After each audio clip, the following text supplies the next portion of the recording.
Morning, सुप्रभात सभी को। देखिए, आज हम आपसे बात करेंगे सारणिकों का अनुप्रयोग। आज हम चर्चा करेंगे सारणिकों के अनुप्रयोग, एप्लीकेशन ऑफ डिटरमिनेंट। आज का टॉपिक है आपका सारणिकों के अनुप्रयोग।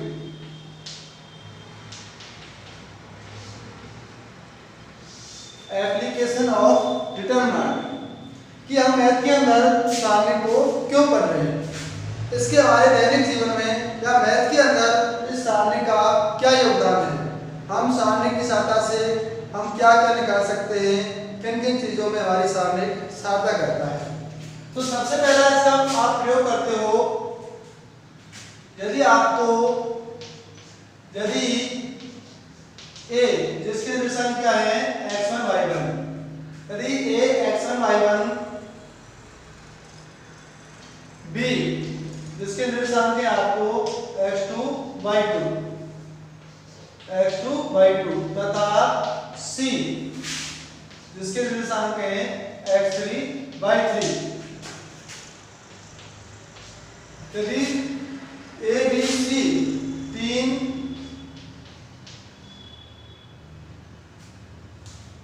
तीन क्या है, तीन बिंदु है, तो इनसे जाने वाले त्रिभुज का क्षेत्रफल। यदि आपको एबीसी तीन बिंदु दे रखे हैं, ए के निशान क्या है x1 y1, बी के निशान क्या है x2 y2 और सी के निशान क्या है x3 y3।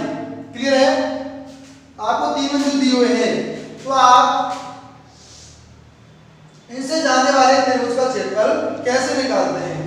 तो आपने 10th क्लास के अंदर एक फॉर्मूला पढ़ा होगा, तीन बिंदुओं से होकर जाने वाले त्रिभुज का क्षेत्रफल, जिसको आप किससे व्यक्त करते थे, डेल्टा से। ये बराबर होता है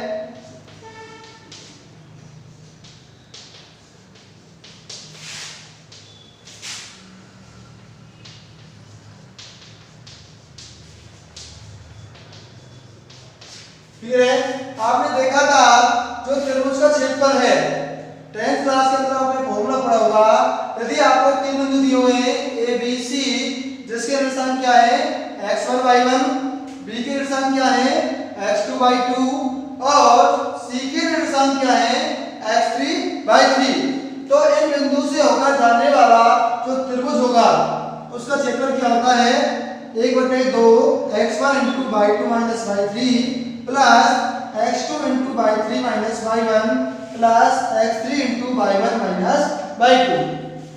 तो आप इसको ऐसे याद रख सकते हैं 23 31 12, 23 31 12। तो देखिए आप इस कैलकुलेशन को, ये फॉर्मूला आया है, आप देखिए इसको आप सारणी के रूप में कैसे लिख सकते हैं।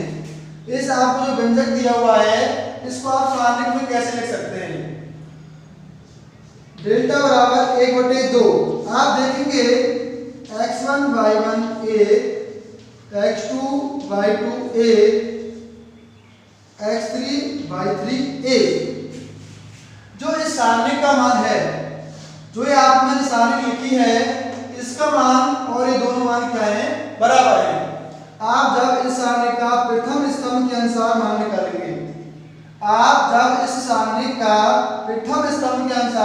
मान निकालेंगे, तब जो सारणी है वो इसके बराबर आएगी। क्लियर है? तो आप प्रथम स्तंभ के अनुसार इस सारणी का मान निकालना, तो आपको दोनों क्या है, बराबर मिलेगा। क्लियर है? तो क्या कर सकते हैं आप, सिर्फ आपको ये फॉर्मूला याद रखना है, जब आपको तीन बिंदु दे रखे हैं तो उनसे जाने वाले त्रिभुज का क्षेत्रफल कैसे निकालेंगे बताइए। त्रिभुज का क्षेत्रफल बराबर होगा 1/2 x1 y1। आपको किसी कॉलम में क्या रखना है, 1 1 1, x1 y1 a, x2 y2 a, x3 y3 a। Clear है? एग्जांपल देखिए, सिर्फ आपको एक फॉर्मूला याद रखना है कि तीन बिंदु से होकर जाने वाले त्रिभुज का क्षेत्रफल कैसे निकालते हैं। एग्जांपल देखिए,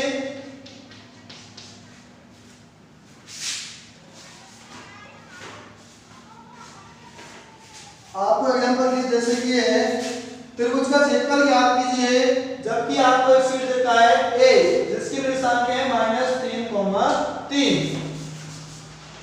दूसरा है बी जिसके निर्देशांक है 2,3। तीसरा शीर्ष है जिसके निर्देशांक है 2,-2। देखिए आपको इन तीनों बिंदु से होकर जाने वाले त्रिभुज का क्षेत्रफल निकालना है। तो आप क्या कर सकते हो, सारणी की सहायता से इन तीनों बिंदुओं से होकर जाने वाले त्रिभुज का क्षेत्रफल निकाल सकते हैं। कैसे बताइए, हम जानते हैं डेल्टा बराबर होता है 1/2 x1/1 1 x2/2 1 x3/3 1। पहला निर्देशांक, दूसरा निर्देशांक, तीसरा निर्देशांक। तो मान रख दीजिए डेल्टा बराबर हो जाएगा x1/1 कितना बताइए, एक निर्देशांक, बी के निर्देशांक, सी के निर्देशांक और तीसरा जो कॉलम है उसमें हमेशा क्या रहेगा 1 1 1। तो -3 3 2 3 2 -2 1 1 1। क्लियर है। क्या करेंगे, पहले ए के निर्देशांक, बी के और सी के। हालांकि आप आगे पीछे कैसे भी रख सकते हैं, कोई दिक्कत नहीं है। और दूसरा जो कॉलम है आपका वो क्या रहेगा 1 1 1। इसको सॉल्व करेंगे तो आपको इन तीनों बिंदुओं से होकर जाने वाले त्रिभुज का क्षेत्रफल मिलेगा। तो डेल्टा बराबर हो जाएगा 1/2। आप पहली पंक्ति या किसी के अनुसार इस सारणी का मान निकाल सकते हैं। मैं पहली पंक्ति के अनुसार मान निकाल रहा हूं। -3 इंटू ये हो जाएगा 3 + 2 -3 इंटू 2 - 2 + 1 इंटू -4 - 6 -4 - 6। तो ये हो जाएगा डेल्टा बराबर 1/2 3 और 2 5 -15 + 0 ये हो जाएगा आपका -10। क्या होगा -10। तो ये आपको मिलेगा डेल्टा बराबर हो जाएगा -25/2। अब देखिए आपको एक बात और याद रखनी है। आपको पता है लंबाई, चौड़ाई, ऊंचाई, क्षेत्रफल, आयतन सब क्या होते हैं धनात्मक। तो जो आपको यदि माइनस में आ रहा है तो आप सारे आंसर किस में रखेंगे, प्लस में। क्योंकि जो त्रिभुज का क्षेत्रफल है, चाहे वो लंबाई है, चौड़ाई है, ऊंचाई है, इस प्रकार की आकृतियां हैं या इस प्रकार की जो क्षेत्रफल है, चाहे वो क्षेत्रफल हो, चाहे वो आयतन हो, चाहे वो लंबाई हो, चाहे वो चौड़ाई हो, सब क्या होते हैं धनात्मक। तो आपका जब आंसर माइनस में दिख जाए तो क्या करेंगे, उसको प्लस बना देंगे। क्लियर है। तो आपका त्रिभुज का क्षेत्रफल क्या हो जाएगा 25/2। क्या होगा 25/2। तो पहला जो अनुप्रयोग है, सारणी की सहायता से आप क्या कर सकते हो, तीन बिंदु से होकर जाने वाले त्रिभुज का क्षेत्रफल निकाल सकते हैं। कैसे, पहले बिंदु के निर्देशांक, दूसरे बिंदु के निर्देशांक, तीसरे बिंदु के निर्देशांक। उसके बाद तीसरे कॉलम में 1 1 1 रखना है और मल्टीप्लाई में क्या रखना है 1/2। एग्जांपल देखा था आपने, ये आपके x1/1 है, ये x2/2 है, ये आपका x3/3 है। तीसरा कॉलम में 1 1 रखना है। इस 1/2 का विशेष याद रखना है, कुछ बच्चे इसको भूल जाते हैं। इसके सामने में क्या है 1/2 का मल्टीपल। क्लियर है।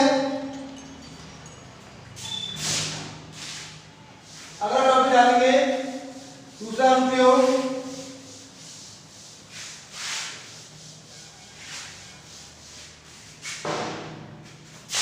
दूसरा अनुप्रयोग है तीन बिंदु ए जिसके निर्देशांक क्या है x1/1। दूसरा बिंदु है बी x2,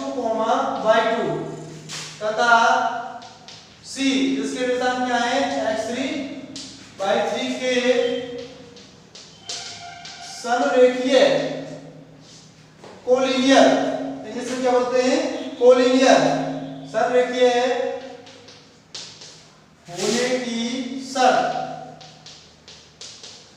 आप सारणिकों की सहायता से यह भी बता सकते हो कि तीन बिंदु कब समरेखीय होंगे और कब नहीं होंगे। तो देखिए समरेखीय का मतलब होता है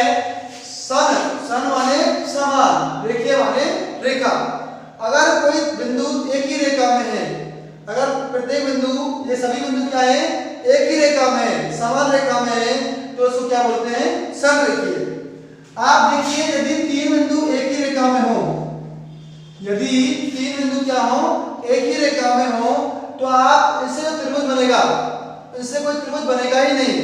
यदि तीन बिंदु एक ही रेखा में है तो आप इस प्रकार का कोई भी त्रिभुज नहीं बना सकते। क्लियर है? तो क्या होगा, इससे जो त्रिभुज बनेगा उसका क्षेत्रफल क्या होगा, 0, क्योंकि ऐसा संभव ही नहीं है कि तीन बिंदु संरेखीय हो और उसे हम त्रिभुज बना सकते हैं। अर्थात इसका मतलब क्या हुआ, यदि तीन बिंदु संरेखीय हैं तो त्रिभुज का क्षेत्रफल क्या होना चाहिए, 0, और त्रिभुज का क्षेत्रफल आप जानते ही हो।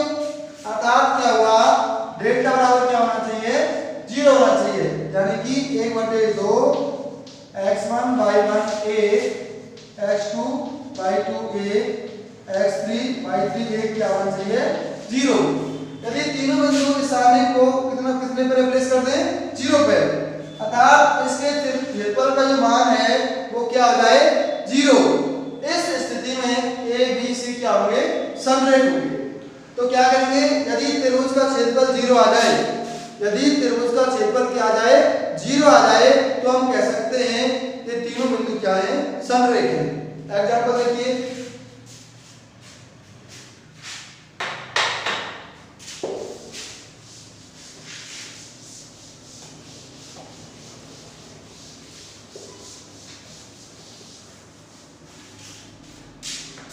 एग्जांपल देखिए, आपको कुछ बताना है, बिंदु दे रखे हैं a 3, -2 b जिसके निर्देशांक है। एग्जांपल देखिए, a आपको दिया हुआ है 3, -2, b है आपका 5, 2 और c है आपका 8, 8। आपको बताना है कि ये समरेखी है। समरेखी कब होंगे बताइए, जब इनसे निर्मित त्रिभुज का क्षेत्रफल 0 होगा। अर्थात आपको बताना है डेल्टा बराबर 0। तो डेल्टा बराबर होता क्या होता है, ये 1/2 x1 y1 3 -2 a x2 y2 बताइए क्या है, 5 2 a x3 y3 क्या है, 8 8। और तीसरे कॉलम में तो हमेशा क्या रखना है, 1। यदि इसका मान क्या आ जाए, 0 आ जाए, यदि a b c से निर्मित त्रिभुज है उसका क्षेत्रफल क्या आ जाए, 0, तो आप कह सकते हो जो त्रिभुज आपका जो a b और c है वो क्या है, समरेख। यदि इससे निर्मित त्रिभुज का क्षेत्रफल क्या आ जाए, 0, तो ये क्या कह सकते हैं कि a b c क्या है, समरेख है। तो इसको सॉल्व करो, डेल्टा बराबर हो जाएगा 1/2। पहली पंक्ति के अंदर मान निकालिए क्या है, 3 × 2 - 8 + 2 5 - 8 + 1 ये हो जाएगा 40 - 16। तो डेल्टा बराबर है 1/2 2 - 8 माइनस के 18 माइनस के 6 5 - 8 -3 × 2 -6 है प्लस 24 और ये बराबर है 1/2 गुना 0 बराबर हो गया 0। अर्थात इनसे जो निर्मित त्रिभुज का क्षेत्रफल है वो क्या आ गया, 0। तो आप कह सकते हो ABC क्या है, समरेख है। क्लियर है? अतः ABC क्या है, समरेख है। तो आप सारणी के प्रयोग के माध्यम से आप तीन बिंदुओं के समरेख होने के बारे में बता सकते हैं। यदि उनसे निर्मित त्रिभुज का क्षेत्रफल 0 हुआ तो आप कह सकते हो कि तीनों बिंदु क्या हैं, समरेख है। क्योंकि समरेख होने की स्थिति में आप कोई भी त्रिभुज नहीं बना सकते जब तीन बिंदु आपके समरेख हो। क्लियर? इसका लास्ट अनुप्रयोग है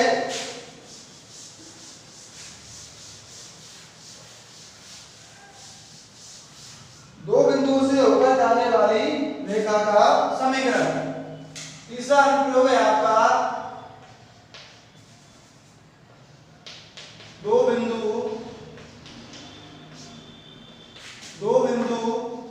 A जिसके निर्देशांक है x1 y1 तथा B जिसके निर्देशांक है x2 y2 से होकर जाने वाली दो बिंदु ए जिसके निर्देशांक क्या है x1 y1, दूसरा बिंदु क्या है b जिसके निर्देशांक क्या है x2 y2 से होकर जाने वाली रेखा का समीकरण, दो बिंदुओं से होकर जाने वाली रेखा का समीकरण।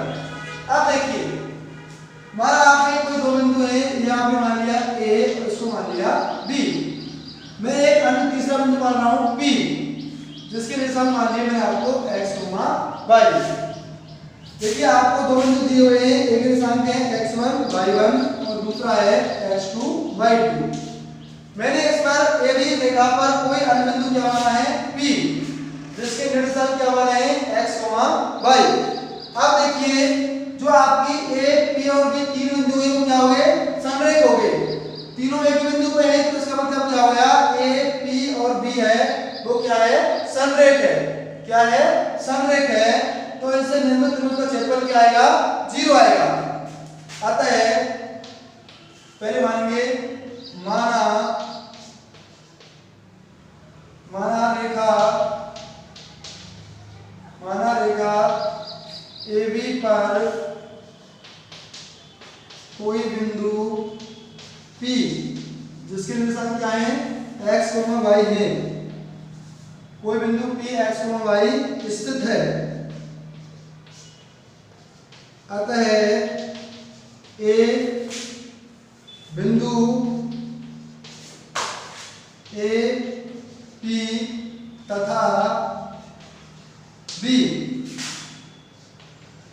एक ही रेखा में स्थित हैं, इसलिए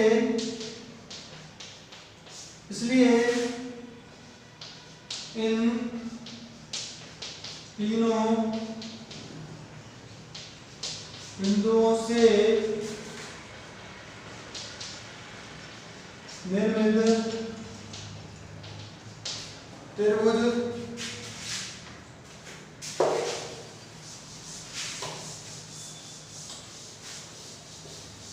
इससे निर्मित त्रिभुज का जो क्षेत्रफल है, इससे निर्मित त्रिभुज का क्षेत्रफल 0 होगा, 0 होगा।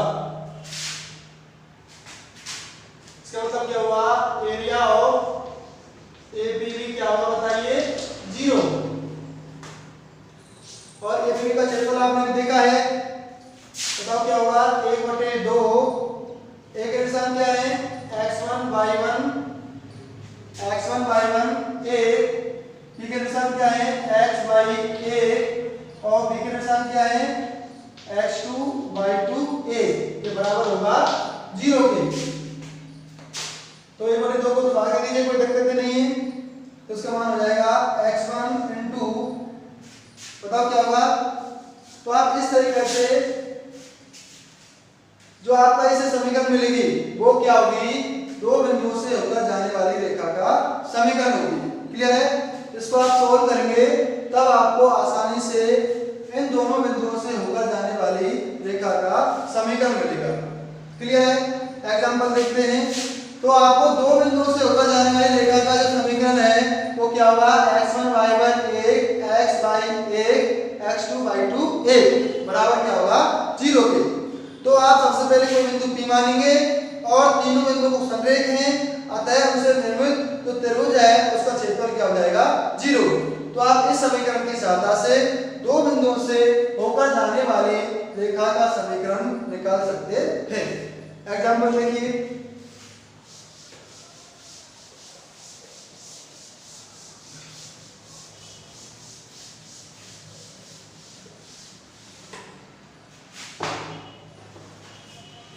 एग्जांपल है आपको एक बिंदु दिया हुआ है a 3, 1, दूसरा बिंदु है b 9, 3 से गुजरने वाली रेखा का समीकरण।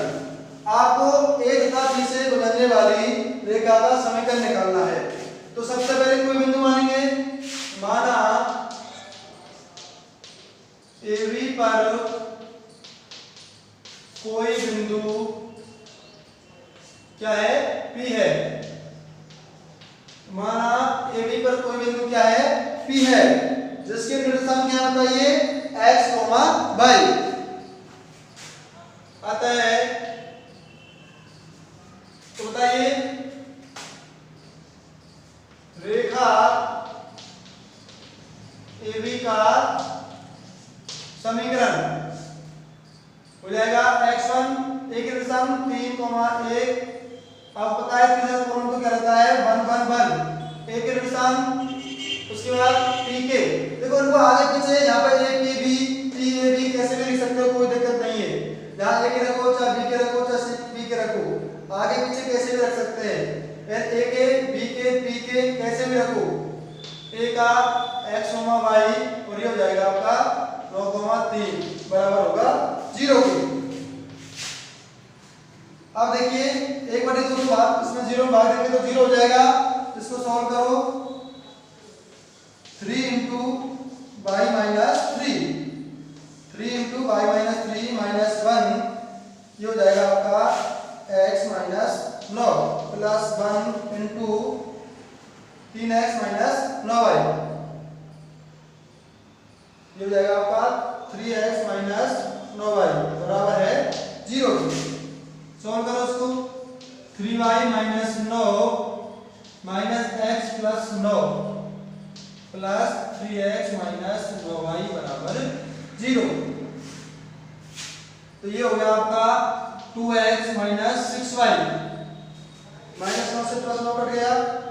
देखो 3x में से माइनस x गया तो 2x minus 9y plus 3y ये हो गया माइनस 6y बराबर 0। इसको लिख सकते हो आप 2 से डिवाइड कर दो उसको, तो ये जाएगा x माइनस 3y बराबर 0। तो आप आसानी से 2x माइनस 3y बराबर 0। तो AB से जाने वाली रेखा का समीकरण क्या मिल गया, 2x माइनस 3y बराबर 0। इसमें आप 2 से भाग देंगे तो क्या मिलेगा, x माइनस 3y बराबर 0। क्लियर है। तो आप आसानी से सारणी की सहायता से दो बिंदुओं से होकर जाने वाली रेखा का समीकरण निकाल सकते हैं। तो आप सारणी के अनुप्रयोग से क्या कर सकते हो, 3 बिंदुओं से होकर जाने वाले त्रिभुज का क्षेत्रफल निकाल सकते हो। उसके बाद ये बता सकते हो आप कि ये तीनों बिंदु संरेख है या नहीं। इसके बाद आप बता सकते हो कि आप 2 बिंदु आपको दिए हुए हैं तो आप उनसे जाने वाली रेखा का समीकरण आप सारणी की सहायता से निकाल सकते हैं। तो आप सारणी को अपने अनुप्रयोग में देखा है, त्रिभुज का क्षेत्रफल, संरेख होने की शर्त और 2 बिंदुओं से होकर जाने वाली रेखा का समीकरण। तो आपको एक क्वेश्चन यहां से मिल सकता है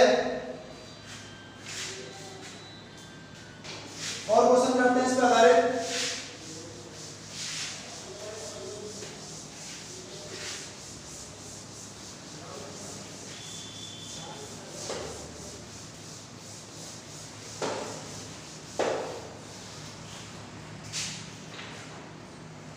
क्वेश्चन देखिए,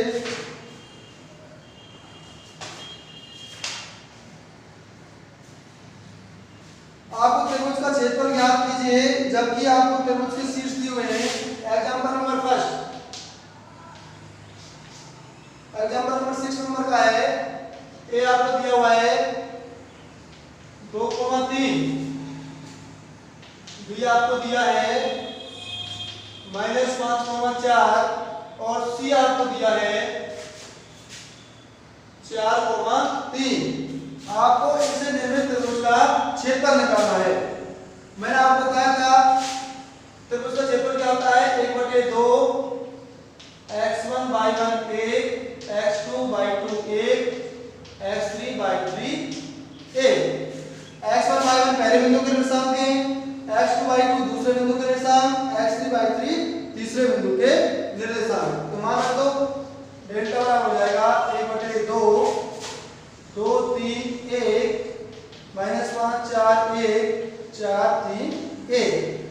इसको आप सॉल्व करेंगे तो आपको इससे निर्मित त्रिभुज का क्षेत्रफल मिलेगा।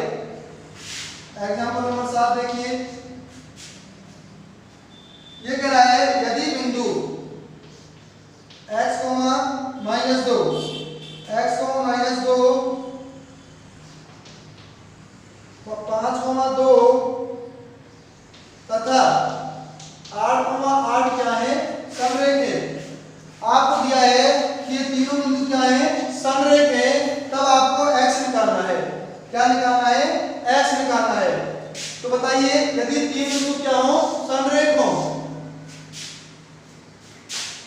हम जानते हैं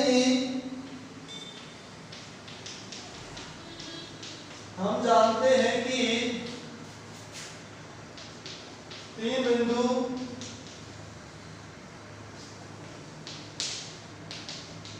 सररेखीय होने पर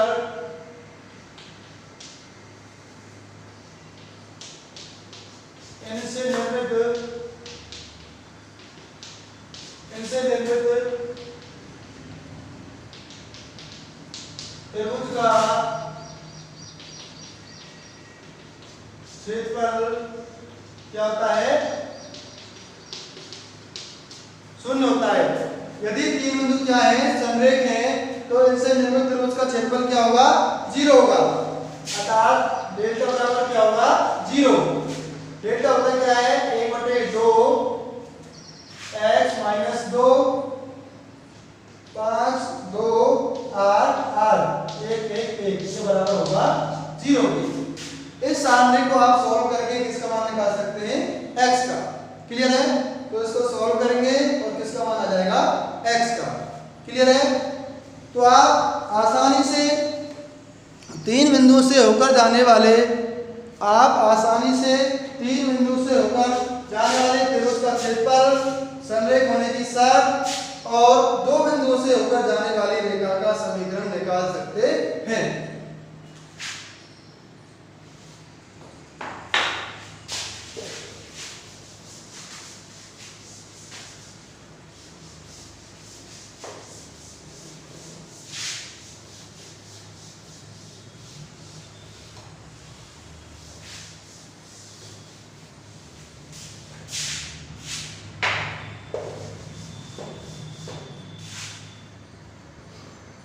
एग्जाम्पल नंबर 8 देखिए, सिद्ध कीजिए कि बिंदु BC A ×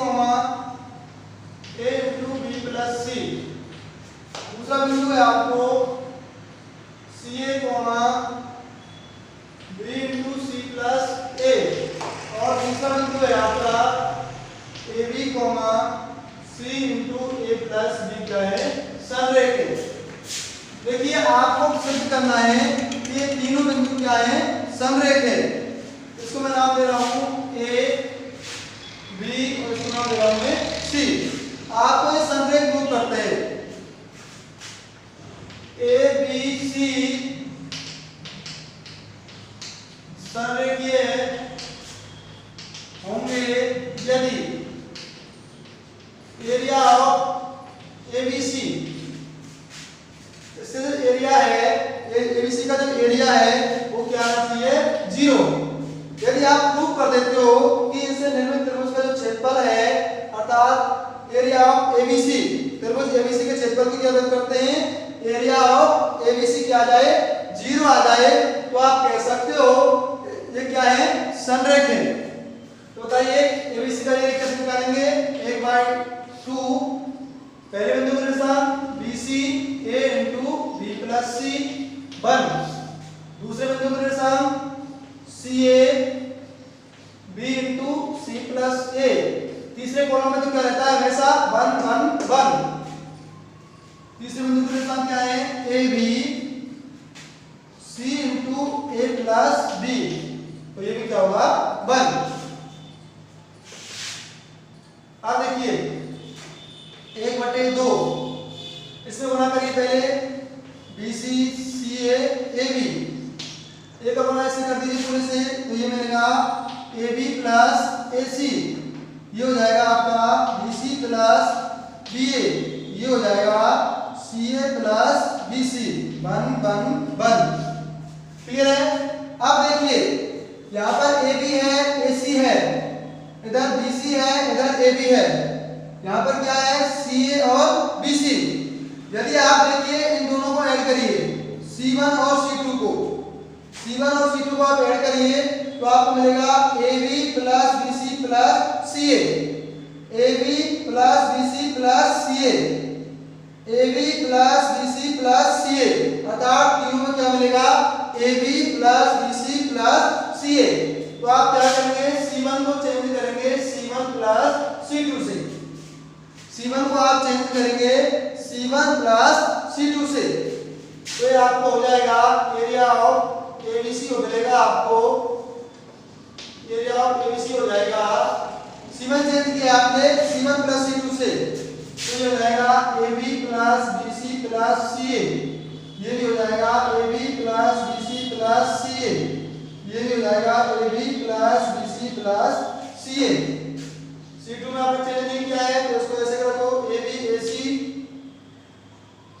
BC plus BA, और ये आपका CA प्लस BC 1 1 1।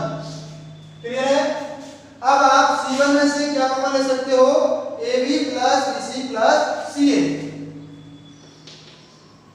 तो आपका एरिया हो जाएगा एरिया ऑफ ABC 1/2 कॉमन ले लिया आपने AB plus BC plus CA, तो ये 1 1 1 AB plus BC BC plus BA CB plus BA 1 1 1। अब आप देखिए प्रथम कॉलम और तीसरा कॉलम, पहला स्तंभ और तीसरा स्तंभ क्या है, समान है, और आप सारणी के गुणधर्म में पढ़ चुके हो, जब दो स्तंभ समान होते हैं तो सारणी का मान क्या होता है, 0, तो ये पूरा सारणी क्या हो जाएगा 0। तो बताइए एरिया ऑफ ABC क्या मिलेगा आपको, एरिया ऑफ ABC बराबर हो जाएगा 0 के। इसका मतलब क्या है, ये तीनों बिंदु क्या है, संरेख है। जब आपको तीन बिंदु संरेख प्रूव करने हो तो आपको बताना पड़ेगा कि इनसे निर्मित जो त्रिभुज है उसका क्षेत्रफल क्या होना चाहिए, 0। इस स्थिति में तीनों बिंदु क्या होंगे, संरेख होंगे।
देखिए आपको इसमें दो क्वेश्चन है, पहला तो है ए और बी से दो बिंदु ए और बी से जाने वाली रेखा का समीकरण, पहला क्वेश्चन।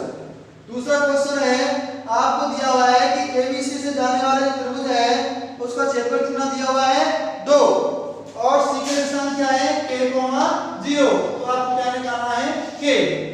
तो पहले तो आपको रेखा का समीकरण, उसके बाद आपको k का मान निकालना है। तो पार्ट फर्स्ट में क्या करेंगे, सबसे पहले रेखा AB का समीकरण, सबसे पहले क्या निकालेंगे, रेखा AB का समीकरण। बताओ क्या होगा, रेखा AB का समीकरण अभी बताया था मैंने आपको। पहला बिंदु 4 3 1 एक अन्य बिंदु मानेंगे, माना P क्या है, कोई बिंदु है, इसके निशान क्या है x, y, x y a, a p b का है -5 2 और 1, ये किसके बराबर होगा 0 के। माना a पर कोई बिंदु क्या मान लिया, p मान लिया, ये लिखना पड़ेगा आपको। माना p a पर स्थित कोई बिंदु है, माना p रेखा AB पर कोई बिंदु है, तब रेखा का AB का समीकरण क्या हो जाएगा दिस। इसको सॉल्व करेंगे तो आप आसानी से रेखा का समीकरण निकाल सकते हैं। इसको सॉल्व करिए तो आपको मिलेगा 4 × y - 2 - 3 x + 5 + 1 2x plus 5y बराबर 0। इसको आप सॉल्व करेंगे तो आपको क्या मिलेगा? रेखा AB का समीकरण। पहली बात। अब इसमें आपको दूसरा क्वेश्चन है, आपको क्या दिया है? AB से निर्मित A, B और C आपके जो तीन बिंदु हैं उनसे निर्मित त्रिभुज का क्षेत्रफल है वो किसके बराबर है? 2 के। तो बताइए, we know that area of ABC क्या होगा? बताइए। 1/2 A के रिलेशन 4 3 A, B के रिलेशन क्या होगा? बताइए। -5 2 A, C के रिलेशन क्या है? K 0 A, और ये आपको बराबर दिया है 2 के।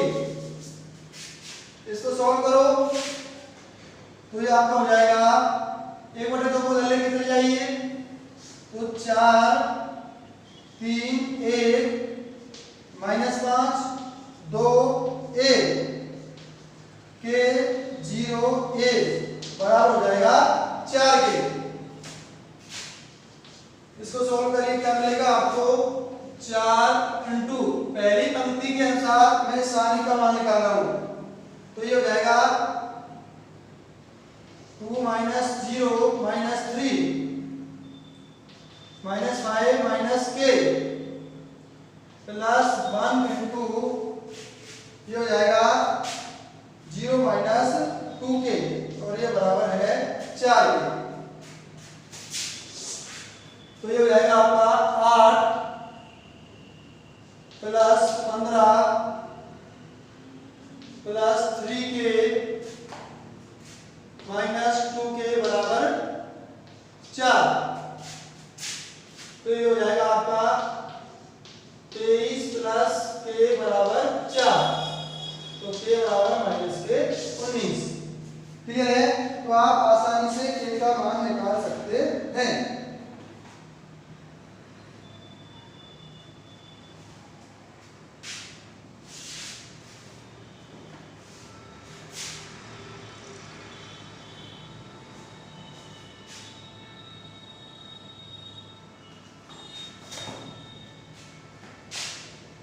और एक बात और देखिए,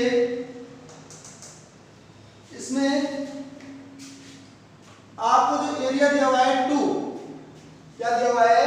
त्रिभुज एबीसी का जो एरिया है वो क्या दिया हुआ है? 2। अब इस सारणी का मान तो देखिए 2 भी हो सकता है और -2 भी हो सकता है, क्योंकि दोनों केसों के लिए आपको प्रूव करना है। आप मैंने 2 के लिए कर दिया है, सबसे पहले इसका एरिया क्या मान के चलेंगे आप? 2। अब दूसरे केस में आपको क्या मानना पड़ेगा? -2, फिर आपको दूसरा K का मान आ जाएगा, क्योंकि इसका मान देखिए जब प्लस और माइनस दोनों होता था तो दोनों केस के लिए आप इस त्रिभुज का क्षेत्रफल क्या मानते थे? 2 ही मानते थे। दोनों ही केस में इस त्रिभुज का क्षेत्रफल क्या मानते थे? 2। लेकिन देखिए सारणी का मान प्लस में भी होता है माइनस भी होता है, तो आपको दोनों केसों के लिए भी इस क्वेश्चन को सॉल्व करना पड़ेगा। तो मैंने आपको प्लस से सॉल्व किया है और आप किससे करेंगे? माइनस से। आप इस क्वेश्चन को एक साथ ही प्रूव कर सकते हैं। कैसे? पहले तो आप इसको किससे बना देंगे? +-2K, तो ये भी हो जाएगा आपका +-4, ये भी हो जाएगा +-4, ये भी हो जाएगा आपका +-4 +-4। तो बताओ कैसे करेंगे? एक बार प्लस चिन्ह कहाँ मिलेंगे, एक बार माइनस चिन्ह कहाँ मिलेंगे? प्लस चिन्ह कहाँ मिलेंगे तो बताओ क्या मिलेगा? 3K + K बराबर 4। कब? जब प्लस चिन्ह कहाँ मिले रहे हो, तो K बराबर हो जाएगा -K 19। और अब माइनस चिन्ह कहाँ मिलेंगे तो बताओ क्या हो जाएगा? 3K + K बराबर -K 4। तो आपको मिलेगा K बराबर क्या हो जाएगा आपका? K बराबर हो जाएगा -K 27। क्लियर है? तो आपको जब आपको पहले से त्रिभुज का क्षेत्रफल दे रखा है तो वो आपको प्लस में भी लेना है और माइनस में भी लेना है, क्योंकि जो सामने का मान है आप दोनों ही प्लस माइनस के लिए त्रिभुज का क्षेत्रफल क्या मानते थे? प्लस मानते थे। तो आपको जब त्रिभुज का क्षेत्रफल दिया हुआ हो और किसी अज्ञात राशि का मान निकालना हो, का मान निकालना हो तो सारणिक के लिए आप प्लस का चिन्ह भी लेंगे और माइनस का चिन्ह भी काम में लेंगे। क्लियर है? तो इस बात का विशेष ध्यान रखेंगे, जब आपको त्रिभुज का क्षेत्रफल दिया हुआ है पहले से ही और आपको किसी बिंदु में से एक बिंदु में अज्ञात राशि का मान पूछ रहा है तो उसके लिए आप उस त्रिभुज का क्षेत्रफल बराबर रखेंगे, वो प्लस माइनस दोनों चिन्ह काम में लेंगे। क्लियर है? क्योंकि इसका कारण क्या है, आप जब त्रिभुज का इसका एरिया निकालते थे चाहे वो प्लस में आए चाहे वो माइनस में आए, दोनों ही केसों में आपका आंसर क्या रहता था? प्लस। क्षेत्रफल तो प्लस में होता है लेकिन सारणिक का मान है वो प्लस भी हो सकता है और माइनस भी हो सकता है, तो आपको दोनों ही काम में लेना है। ओके, कल मेरा आपका जो लास्ट टॉपिक रहेगा आव्यूह सिद्धांत से और क्रैमर नियम से, आव्यूह सिद्धांत से और क्रैमर नियम से समीकरण निकाय का सॉल्यूशन।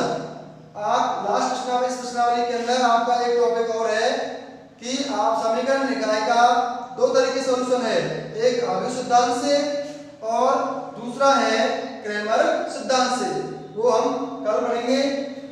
यदि आपको इस वीडियो के अंदर कोई भी समस्या आई है तो आप कमेंट के अंदर लिखें, कोई परेशानी नहीं है। आगे कल मिलेंगे। धन्यवाद। ओके।